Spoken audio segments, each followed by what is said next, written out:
Hello and welcome to the show. Today I'd like to look at what the key elements are for a wedding sales presentation. And by the way, for the purpose of this episode, if I say presentation or I say proposal, I mean the same thing. Now, technically speaking, some people might try to split hairs.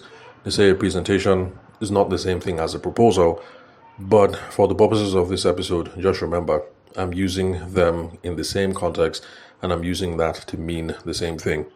So when I say presentation or I mean proposal, it's just the stage in the business conversation or in the relationship where we try to answer a few important questions that are supposed to get people to take the next step with us.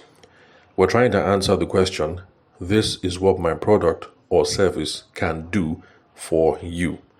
Or this is how my product or my service can solve your problem. So whatever stage where you try to set things up, where you're now addressing the customer and you're trying to tell them, this is how I can solve your problem, this is how I can help you get to the promised land, then that is called the presentation or the proposal stage. Now, another way that I like to define it that makes it easier to remember, because I deal with people who think they've made a proposal or a presentation, but then I ask them, did you ask them a question that required a yes or a no? Or did you leave something with them that required them to say yes or no? And then they get the point. So another definition, my own definition for a proposal is, it is that stage where you ask someone something or you give someone something that the person can either say yes or no to.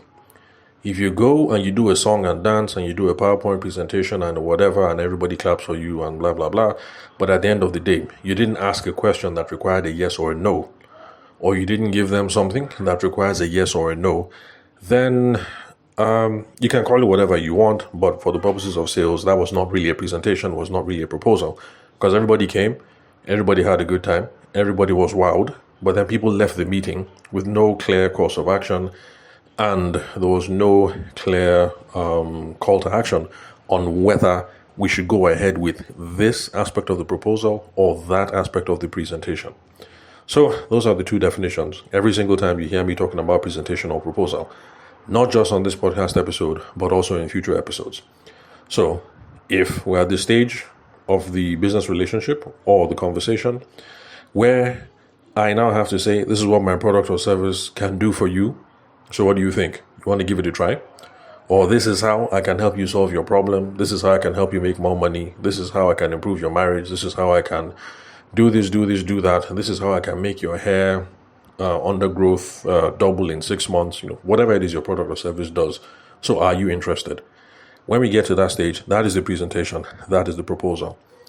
But ultimately, we should be leaving this stage either asking somebody some form of question that they can either say yes or no to. Because if you've been listening to the older episodes, especially the episodes that we did on advancements, if there's no yes or no, if there's no what is the next step, if there's none of that, you've had a good time. But then when you have to call upon the person again, you won't know exactly what it is you're supposed to do. And you end up in that useless follow-up cycle where you're calling to say, I just called to greet you. How's the family? How are you enjoying the public holiday? Blah, blah, blah. You're not sure how to move the deal forward. So that's it on definitions. Then, now, before we can say that we're going to get to the proposal stage, there are a number of prerequisites that we need to meet. Now, depending on who you talk to, people are going to come up with different stages and things like that. But for me, I like to keep it nice and simple. Before we get to the proposal, you must have passed through what we call qualification. Summary. Qualification just means, am I talking to the right person? This is really, really important. Now, talking to the right person is not just ICP, ideal customer profile, the kind of people that we know we can help. It is also that we want to be sure that the person that you're talking to has a budget for what it is, and that the person can actually say yes or no. Because sometimes you're making a proposal or a presentation to someone and that person can only say no. For instance, let's say we're talking about pajamas for the kids. and you're trying to make a proposal or a presentation to me to sell pajamas. Now, in my household, my wife, pajamas, clothes, that's her thing. So, if you're making the proposal to me or the presentation to me, the only thing I can say is, no, I don't like this. But I can't say yes, because I will have to call my wife and say, hey, babe, this person came by the office, this person came by the house, they left some samples, check it out. What do you think? Is this cool? Should I go ahead or not? So talking to the right person means you should be talking to the person who can say either yes or no, because a lot of times you people are only talking to someone who can say no. So be sure of that. That's the reason why in the old podcast episode, I can't remember what the title was, I said, make sure you're not talking to the houseboy or to the PA or to the whatever, because PA can say, no, I don't think Oga will be interested in this. But PAs rarely have the authority to say, yes, let us go ahead. So make sure you're doing your proposal or your presentation to someone who is qualified. Qualified just means you're talking to the right person. So the right person is somebody who could say yes or who could say no. Save yourself a lot of time. Then we should have also gone through discovery. Discovery is when you're liaising with the person. Both of you are chatting. You guys are yarning. And as they're talking, you're talking. In your mind, you're doing that mental calculation. This is the problem that they have. This is the problem that they have. But my product can only do this. It's not good at this. Or my service can only do this. It's not good at that. You want to be sure that if they have two main problems, A, B, and C, three main problems, A, B, and C, you want to be sure that your product or your service can solve those problems, A, B, and C. Because if you're talking to the right person who can say yes or no, and they have problems A, B, and C, but your product can only solve A, think about it. Do you think your chances of closing the deal are high or low? So these are the sorts of things we should be going through in our minds, and that's the reason why I say these things are prerequisites. They need to line up before you make your proposal or presentation. By the way, it is not a given that if all these things line up that the deal will close. It's not a given. I'm just saying that these are the things that improve the odds, make the odds move in your favor. Then, of course, I've also mentioned you guys need to be close enough for money expectations, which is why I'm a fan of making sure that you guys talk early. Now, okay, bros, madam, based on what we've spoken about, we could either do 1, 2, or 3. But all these ranges that we're talking, it can cost anything between 600K and 450K. Did you come ready for that? Is that an investment you're willing to make right now? How do you feel about that? Does that match your budget? Different ways. Pick whatever catches your fancy. But you need to have that soft conversation first of giving a range, so that the person who is going to get angry and fade out of the conversation or abuse you, let the person fade out now, instead of you investing time to build a relationship. So you guys have been gisting 3 weeks. You now get into proposal, and then the person fades at proposal after you've invested 3 weeks. It is best to get people to fade from the beginning if it's not going to be a good fit. And then sometimes money expectations might be there, but then other things don't quite pan out, like on the discovery part where I'm talking about. So the money, yes, it's clear they have the money, but in your heart of hearts, you know that if you go ahead, this thing might cause quarrel, because this person wants to solve problem A, B, and C. You can only solve A. So if we go ahead, there'll be fight in the future. So you now know that this is the stage where you fade or refer them to someone else. Then, let's see. Okay, there's also the form of the presentation. For me, I'm not particular about this. Some people insist everything has to be written out. Depending on the context, yes, a written thing would help.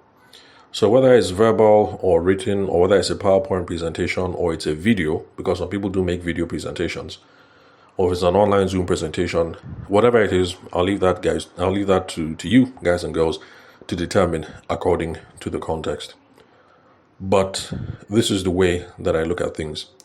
I like to make sure that we discuss all the key points ahead of time, as in mouth to mouth, verbal, whether we see face to face or over the phone. I like to make sure that we have discussed all the key terms first, and we have agreed softly to the key terms first. so that for me, the proposal or the presentation is only a formality. I do not use the proposal or the presentation to sell.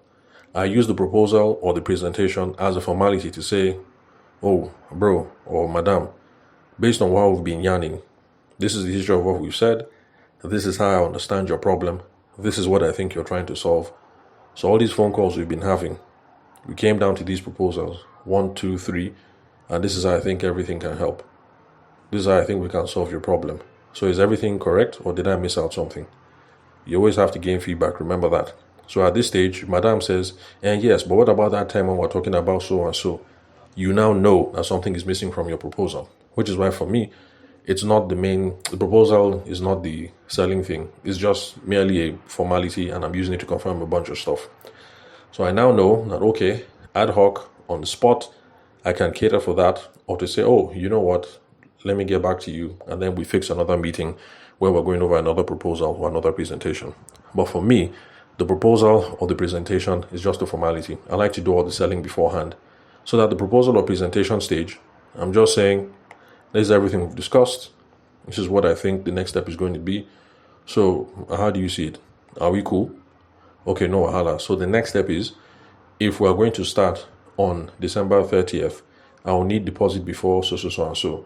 I will also need access to this and this and that for me to be able to do my job. So, if you want to flow with my own spirit of how to do things, don't use the proposal or presentation to close the sale, in quote. Just use it as a formality. We're showing up here as a formality just to be sure that we're all on the same page and that we all understand, but we have already concluded the sale before we got here. So that's my own take. So whether it's verbal, written, PowerPoint, video, whatever it is that you want to do, I'll leave that up to you guys. But for practical purposes, yes, it always helps when there's something that is in writing. If there's going to be something in writing, or if you're going to have a PowerPoint presentation, or if you're going to have a video presentation, make sure that whatever it is you choose to do is simple. Also, make sure that it is short. I have not witnessed, but I have heard of 1-hour presentations or proposals. My own opinion, I think, well, it depends. If you're talking about complex solutions, let's say you're trying to sell engineering services to TCN, that is a transmission company of Nigeria. You're an engineer, you're trying to sell them some latest engineering, whatever, that will help them generate power at 1.5 output or something. Yeah, that's a highly technical thing. So I understand that you have to sit down, Group MD will be there, maybe Minister for Power Steel will be there, and then it has to be a 1-hour presentation. But a whole bunch of us listening to this podcast are not at that stage yet. I see no reason why the wedding photographer or the commodities trader or the architect or the medical doctor or whatever it is you do, I see no reason why presentation is entering 45 minutes, 1 hour, except if they have lots of questions. And by the way, that's the reason why I treat the presentation or the proposal as a formality. I prefer to do all the hard work before, so by the time we get here, there are no major questions. It's just a matter of, are we on course or we are not? So, simple and short, depending on the context. Now, the thing about simplicity, simple language, that is also contextual. So, for someone who is a wedding photographer, I've made episodes where I've said, stop talking about things like aperture, ISO, shutter speed, blah, blah, blah. Because the average bride and groom don't know that. However, if you're talking to a bride and a groom and both of them happen to be photographers, then it might be crucial or it might be important in your proposal or presentation to say that when we're shooting your wedding, we're going to be shooting at apertures between 2.8 and 3.5 for this part of the ceremony and for this part of the ceremony. And during the evening section, we're going to be looking at ISOs between this and this to guarantee that we don't have this much level of noise in your wedding photographs. So for a bride and a groom who are photographers, they know the lingo, so it makes sense. But to the average person, they're like, what are you talking about? I just want wonderful photos like the ones that I saw on my sister's Instagram. If you start talking aperture, ISO, shutter speed, you will confuse them. So when I say simple, it depends on who are you talking to. So back to the example about the TCN, the Transmission Company of Nigeria. That one, all of you people are engineers. Apart from maybe the Minister of Power and Works. Minister for Power and Works most likely be a politician. But the group MD of TCN and PHCN, NEPA, all of them, they will be technical people. So there, yes, if you're talking about kilowatts and megawatts and up cycle, down cycle, transmission latency, and all those technical stuff, in that case, it won't be a problem. In that case, that is simple and straight to the point, because all of you are engineers. You all understand the lingo, and in fact, using those terms is helping people get straight to the point to understand. It's like when lawyers are together, and a lawyer says, "Nemo dat." You just say "Nemo dat." The lawyer understands. The average person will be like, "Nemo dat," like what? What does that mean? Then you will not have to explain. Sorry, I can't remember. It's been a long time. Nemo dot quod non habet or something like that. Like you cannot give what you don't have. So for when two lawyers are together and they're arguing back and forth, if one lawyer says, Nemo dat. Sorry, is it Nemo dat or Nemo dot? It's been a while. Forgive me, so I can't remember. The other lawyer will understand that you're talking about some form of lack of capacity in this case. Like you cannot give what you do not have. So, when I say simple, I mean relative to the context. Then we also want to make sure that for our proposal, we lay out the mutual obligations. The proposal should also say, if we're going to move forward, A, B, C, and D is what I need from you. And by the way, it's not always money. We're quick to jump to the money. So yes, mention the money that you need. But there are other things that you need. Sometimes you need access to some files or access to the site. So like an architect, for instance. Okay, my guess is if you're an architect or you're a draftsman, or you're a site supervisor or something, you will also need access to the site. So it's something you'd want to mention. Depending on how you work, you might want to tell them that, look, I need access to the site 247, 365. Like any time of the day. If I want to show up at 3 a.m. at night, because I want to verify this, verify that, there should be somebody on ground to give me access to the site. So mutual obligations are supposed to be there. This is what I need from you. This is what you guys owe me. And then you also lay it out. This is what I'm going to deliver to you. This is what I owe you. It also has to be in the proposal or the presentation. And finally, this is one overlooked portion. I've mentioned it, but I want to stress it again because I know there are some of you who didn't get it the first time. We need clear calls to action whenever we deliver a proposal or a presentation. Sometimes the call to action is review timelines. So, okay, now that we're done with the proposal, you've given me a standing ovation, everybody is happy. Normally, we like to give 1 week for each party to go back and review this contract and then email their questions and objections, if any. Is 1 week fine for everybody? Everybody will say yes. You can see now that in this case, there's a clear call to action. It's not just that everybody has heard, they've given me a standing ovation, and then we leave and we don't know the next step. Everybody now knows that the next step is we are leaving here. If anybody has a problem, they have 1 week to send in an email to say, these are my problems. So a call to action can be, review timelines. For those of us who come from a legal background, there are calls to actions and timelines around redlining. Redlining just means somebody submits a proposal, a contract, whatever it is, and then you give it to your own lawyer. Your own lawyer will say, this term, I know you agree to it, but this term, it's not going to work.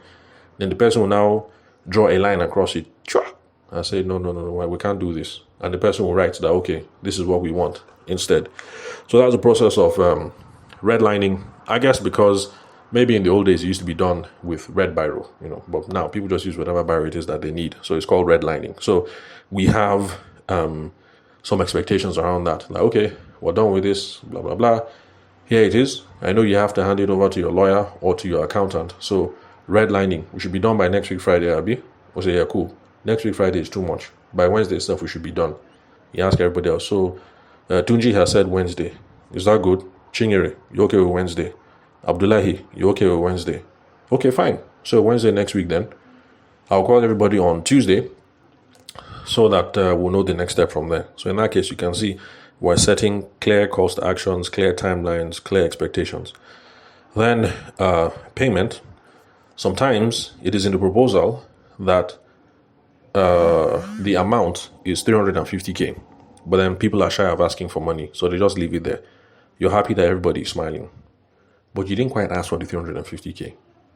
You have to ask. There has to be a clear call to action. Okay, if we're happy with everything and nobody has objected to the amount, this thing we're planning for is December 1st.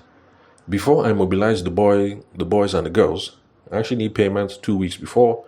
So if we are good with everything so far, I will need 200K payment by November 15th. So we need payment by November 15th. So, madam, are we good to go? And you ask outright. I know it's scary in the beginning, but we have to ask. You can't just say, I put it in the proposal, 350K. Nobody objected. Then you now go home and you be expecting the 350K to just materialize. There are some people who will just go ahead and say, oh, so payment is the next step, Abi. But if you don't ask for the money, this is where you enter into ghosting. Let me think about it. Let me get back to you. My brother said, my uncle said, my wife said, my accountant said. So payment, ask for the payment. I'm sure you've noticed in section 2, whatever of the proposal, that the final amount is going to be 1.2 M. The 1.2 M, we expect it to be paid out over a tranche of 3 different payments. The first set of payments is supposed to end in February. Second is supposed to end in March. The final one is supposed to come in October. So for us to start this project in January, we need payment by so and so date. So, Oga, Madam, are we good to go? Can I rely on you guys for payments before XYZ date in February? Like, ask. But of course, use your own verbiage, the way that you sound, the way that you flow normally. But you need to ask. Then, from a legal point of view, we also your lawyer would say, put things there about dispute resolution. If there's quarrel, if there's bege, if something goes wrong, how are we going to solve it? Let's see what else. But most importantly, at the end of the day, you should be asking people for a yes or a no. So, are we good to go with everything here? Yes. Nobody has any objection? Yes. You notice here that the next step is we need 300K to mobilize the boys and the girls. It's okay, no problem, yes. So can I expect payment by February 14th? You need to ask. If you do not leave these meetings, proposal or presentation meeting, you did not ask any one question or any series of questions that required a yes or a no answer, you're putting yourself on some long jump. And that is how you wake up and you realize that, this proposal meeting, we had this meeting 3 weeks ago. I have not heard from them. What happened?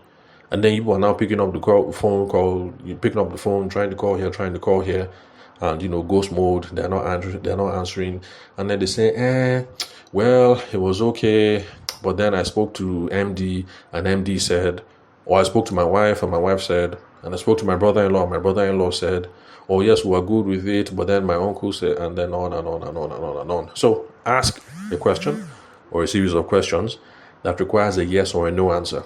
If the answer is yes, fantastic, you're making progress. If the answer is no, it just means that you missed out an essential stage in the beginning. You're probably talking to the wrong person, or your product or service probably cannot deliver what it is that they are trying to solve, or maybe you guys are apart on money expectations. But you see that if the answer is no, it just means we need to rewind, go back to a previous sales steps and fix something there before moving ahead. So that's all for today. Thank you very much for your time and attention. My name is Tavishim Ayede. I'm the host of the show. That is the name you should be looking for if you want to connect with me on LinkedIn. So the correct spelling of my name is on the link where you're listening to this episode. So if you're on YouTube, look bottom left above the title of today's podcast, and that's my name there. Just copy, highlight, paste it in LinkedIn, and my handsome face will show up, and then send me a connection request. Then also connect with me on WhatsApp. The phone number 080-6466-2140. The country code is +234. So thanks for your time and attention. I'll catch you guys at the next episode.